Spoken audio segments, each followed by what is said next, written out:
Subscribe खालामनानै हो दावहांनि स्टुडिअखौ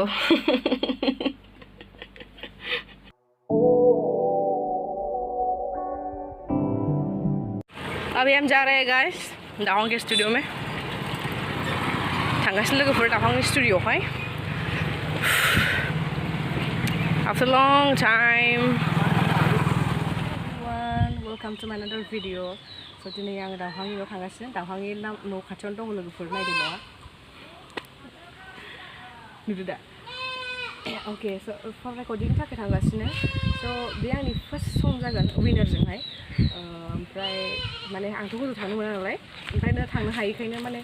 बेयावनो खालामनानै आङो हरनोसै आरोना स' पता नहीं क्या होगा गगाबो मोननानै दङ अब्लाबो आङो खननो ट्राइ खालामनोसै स' फैदो लोगोफोर हाबनोसै न' सिङाव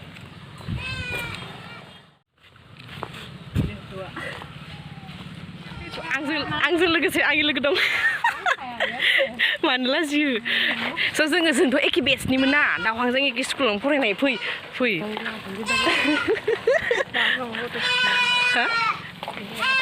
स' थांनोसै लोगोफोर फन खालामनांगौमोन नामा कल खालामैने सैमा दं नामा अराना अ फैबायमोन नै गेटआव दङ थांनि होनबा दे लोगोफोरा जा गिबाय सैमाखौ फैदो आयु गिबायहाय आङो सैमा दङ ओरैनो खाबाय दे गोमारि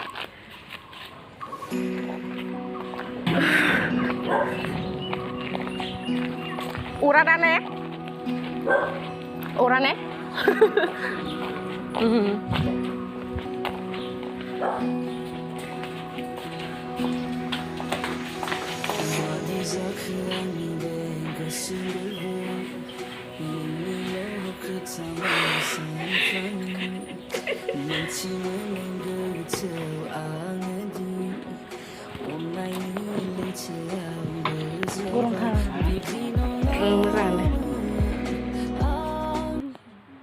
मोनफैबो लोगोफोर दायो सिङाव जिरायना दङ ओमफ्राय जोंथ' जेनेबा दावहांनि एखे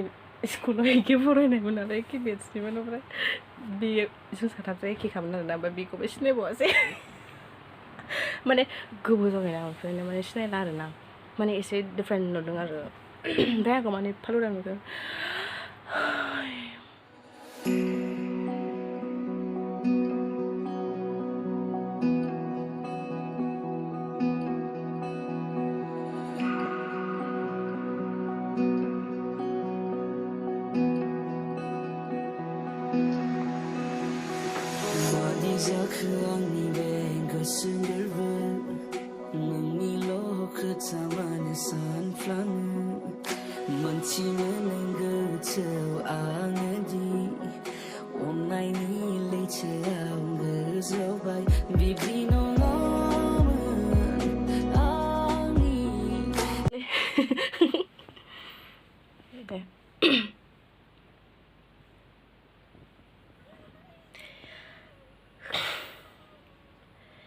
गोरबोनि रावखौ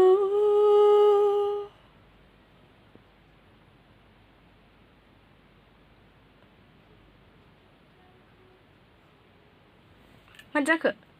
नांबावगौ गोरबोनि रावखौ बिदि दे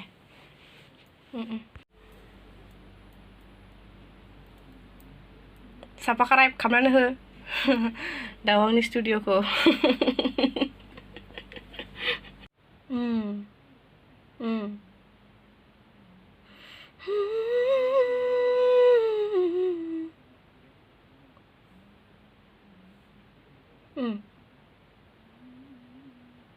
ससे गिफ्ट दोनसै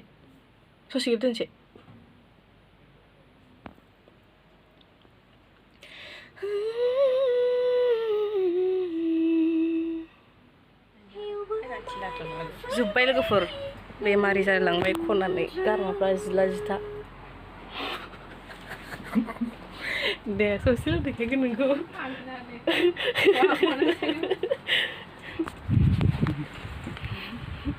आंखौ लाना हादों मानो बिदि लाना हानखादों लाजिबाव गन्थं खान्दा जायोनो जोंखौ खसमाव गावखौ मोजां लानानै दा आं खौ मोजां मोनदों जोंखौ आन्द्रानि